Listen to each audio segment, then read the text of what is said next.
مثلا اینجا آتش شده بود، یک specific situation بود.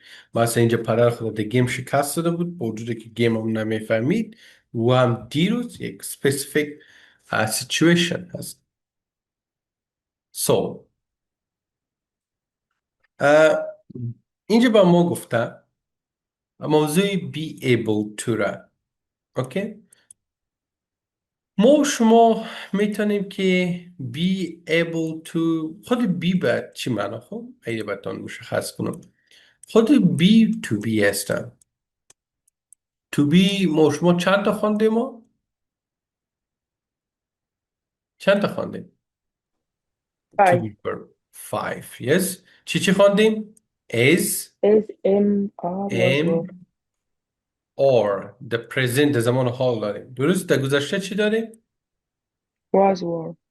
wasn't were داریم. so 5 to be رو خواندیم. be که میگیم خونه میاره دیگه میگیم. ایناله در زمان حال هم میتونیم از اینا استفاده کنیم. be able to. مثلا I'm able to come to your party. ما قادر به هستم یا میتوانم که بیایم با پارتی شما. یعنی ما با جای can I am able to استفاده میتونم. ما قادر به هستم که بیایم با پارتی شما. I am able to speak English. ما میتونم انگلیسی صحبت کنم. I'm able to read English. I am able to drive the car. I am able to. أما قسم but you are able to finish the story. He is able to help us today. She is able to speak full languages. It is able to be delivered tomorrow. We are able to leave at 4 p.m. today. They are able to draw anything well. حالا ببینید ما شما اینجا کدام قضیه رو خواندیم؟ کده که گفتیم specific situation باشه. ما شما از manage to استفاده میتونیم manage to و یا میتونیم از was، از be able to در گذشته یعنی از was were همراه able to استفاده کنیم. اما ما فعلا اینجا چی رو میخوانیم؟ اسم are. یعنی ما شما میتونیم be able to. من اینجا روی صفحه براتون بیارم. ما شما کن کد خواندیم. کن توانستن، کد در گذشته استفاده میشه. اوکی، کن زمان حال، کد زمان گذشته. اما منفیشم اینه can to couldn't. سوالیم سر جمله کن بیاد، آخر جمله could. از در سوالیم در simple past could داره. این طرف ما شما یک چیز دیگر خواندیم منه به نام be able to. همین گپ است. be able to. گفتیم که be چی میتونه باشه؟ اسم or میتونه باشه. در گذشته اگه میخوای صحبت کنی در مورد past از was were استفاده کن. was دیگه were چی رقم؟ مثلا I امرای I خو میفهم دیگه ام استفاده میکنیم the to be verb. I'm able to. و قادر به هستم که I'm able to speak English. He is able. She is able. در گذشته میتونی اما پاک کنی به گذشته ببری که من میتوانستم به جای کد بری با یک specific situation باشه. مثلا I was able to یک specific situation، یک وضعیت مشخص معین باشه. مثلا I was able to draw um, I was able to draw a picture. ما قادر به این بودم یا میتونستم که یک عکس رسامی کنم. اوکی. so در زمان حال ما شما اسم or داریم و در زمان گذشته was and were داریم. به خاطر چی؟ به خاطر جمله سازی در زمان گذشته. I was able میگیم و مثلا به جای نی am چی میاریم؟ was میاریم. I was able to come to your party. یعنی به جای are were هم میاریم. ما شما خوانده بودیم همراه you we they were استفاده میشنه. You were able to finish the story. He is now he was able to. She was able to. It was able to. We were able to. They were able to. So, multiple options style. So we have like can and could. Yes. A specific situation as be able to میتونیم استفاده کنیم در زمان حال اسم or در گذشته was a were.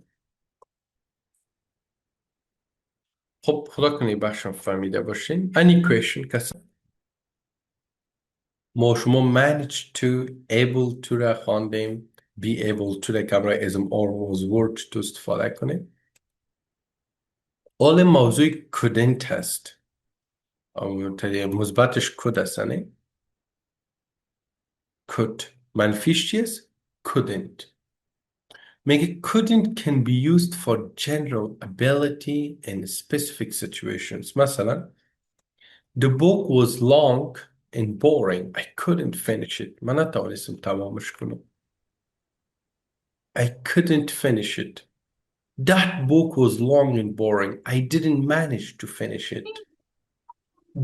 That book was long and boring.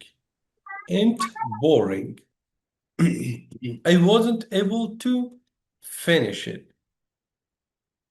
یک موضوع دیگه the manage to و could وجود داره که براتون کمک واضح شه که فرق بین could و manage to چیست یا منفیش اگه بگویم couldn't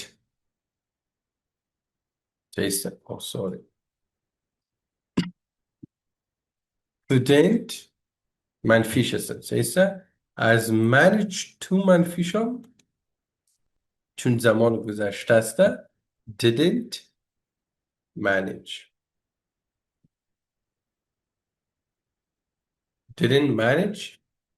to sorry so حالا could manage to ببینید کد یک چیز عمومی است. براتون گفتم به توانایی هایی که یا به کارهایی که می توانستید در گذشته انجام میدین عمومی هر چیز. معنیش تو یک چیز معین و مشخص بود یک چیزی که با زحمت زیاد به دست آمده باشه. مثلا I could ببینید خب I could run uh, I could run for مثلا 5 minutes when I was young. میگم من می توانستم که 5 دقیقه دوش کنم زمانی که جوان بودم. این در جوانی 5 دقیقه دوش می توانستیم ما ولی پیر شو خلاص. So I managed to run for 30 minutes when I was young. یک فرق دیگه شد. اینی 5 minutes است. یک چیزی که به شکل ساده به دست آمده کدام میتونیم استفاده کنیم. manage to به یک چیزی که با بسیار سختی و زحمت و تلاش زیاد به دست میاد manage to هم میتونیم استعمال کنیم. for 30 minutes به 30 دقیقه من میتوانستم قادر به این بودم که دوش کنم زمانی که من جوان بودم. I managed to. So here could for 5 minutes managed to for 30 minutes. کلام فرق شد. جملات منفی هم به این شکل شما میتونید couldn't جنرال عمومی به هر چیز که بخواین استفاده کنید. یک کاری که به دشوار به سختی نتونستین انجام بدین didn't manage to را استفاده میکنید یا میشه هر دوشم استفاده کنید. That's fine. For example ببینید چی گفتم. میگه that book was long and boring. اون کتاب طولانی بود و خسته کن and I couldn't finish it. نتونستم تمامش کنم. این طرف همون قضیه باز است ولی I didn't manage to finish it. You wasn't able to نه. That book was long and boring. I wasn't able to finish it. در جملات منفی چند آپشن داره؟ couldn't داریم، didn't manage to داریم، wasn't able to داریم. نتوانستن در گذشته. could استفاده کردن در زمان حال. could استفاده کردن ممکن است. Yes, it's possible. و زیاد جای خواهد دیدید شما. It's possible. So چطور بیاین که بخوانیم؟ یک چیزی که realistic impossible باشه، یک چیز واقعی که باشه، امکان پذیر باشه، مش ممکن استفاده میکنیم. سیسه توانستم مثلا I call Luke. He said I can stay with him next week. گفت شب میتونم که باشم هفته بعدی. So یک چیز realistic واقعی است و ممکن اتفاق بیفته. این طرف possible but less sure ممکن است اما خیلی امکاناتش کم است.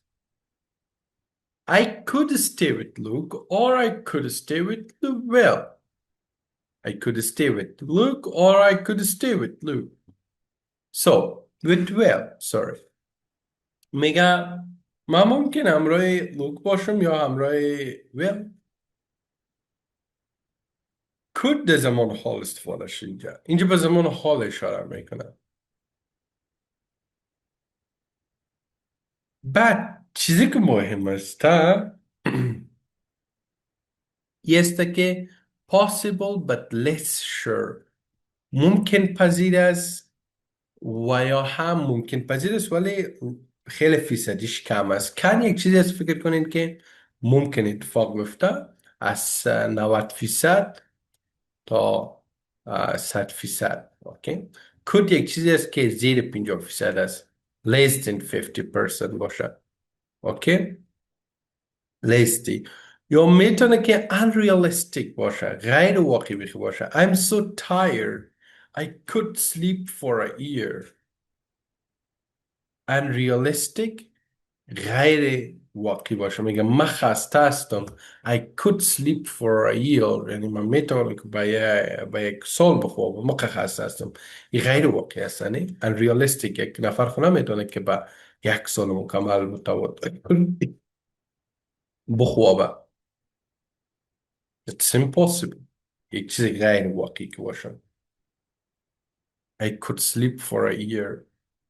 یک چیز غیر واقعی که فکر کنید I could for example I could learn English in 1 minute.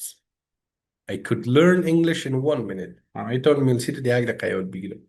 غیر واقعی است. ناممکن است. Yes. و هم یک چیز possible امکان پذیر باشه ولی خیلی کم. I could stay with Luke or I could stay with Well. در زمان حال استفاده میشه possibilityشون خیلی کم هستن ولی کن یک چیزی که ممکن اتفاق بیفته و possibilityشون بیشتر است. در خانه خالی میبینیم که can یا هم could. Let's do it. آفرین. پهلوی از که ما شما can could خواندیم در مورد گذشته استفاده میشه. درسته؟ کار کردیم، همه چیزش فهمیدیم و تا جای درکشون هم کردیم. کند زمان حال بود، کد زمان گذشته. حالا یک چیز جالبه که در مورد کد خواندیم در زمان حال استفاده کردن ازی بود که کد میتونین در زمان حال استفاده کنین با چیزهایی که دیگه خیلی اتفاق، یعنی امی درجه اتفاق افتادن کم باشه یا بیخی ناممکن باشه. مثلا this painting, this is a great painting, I could stare at all day. تمام روز به طرفش سعی کردن. کجا یک نفر میتونه؟ It's impossible. And I can't go impossible as could. میتونم 10 گلاس کافی رو بخورم. So این خیلی کم است percentage اتفاق افتادنش یا بیخی ناممکن. یا مثلا I'm so hungry، من بسیار گشنه هستم که من میتونم یک اسب بخورم. کجا یک نفر میتونه یک اسب بخوره؟ Yes, so it's too much. and she can play any possible است. این یک چیز امکان پذیر است و اتفاق میفته و درجه از این که اتفاق میفته it's possible but could در زمان حال که استفاده میشه هم پرسنتیجش خیلی کم میباشه و هم ناممکن در جایی که در زمان حال دیدین کده سو کنفیوز نشوید. سو ای بود درس امروزی ما. دیگه قسمت شکار از همه